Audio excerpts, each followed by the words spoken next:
Okay, so first things first, let's choose the correct cone. That would be perfect. Okay. Add the wheel onto the shaft. Line on that cone, and then use a quick release on the wheel.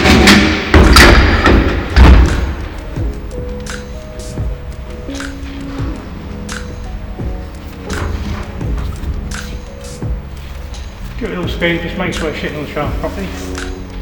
There we are. Okay, and now I need to come over to the measurement page on the screen. The measurement page is this one.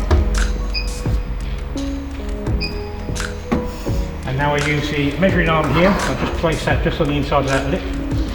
And now use the outer measuring arm. And you can hear the beeps. As soon as it does its second beep, you can make sure you've got all three measurements in. One is the offset, the J size, and also the rim size. All I need to do now, pull the hood down.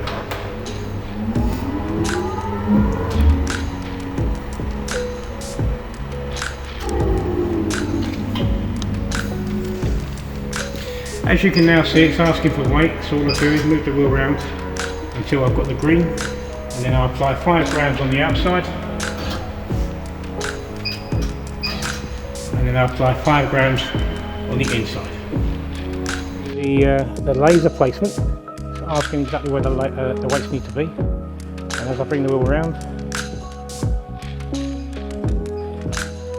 okay, the machine will automatically lock off, and within a few seconds you'll see the laser move into the second rail position. Let's show you taking the wheel nut off. So what I like to do is, before you use the quick release, because it will damage the teeth inside, we like to give it a few turns, and then you can use the quick release to remove that away.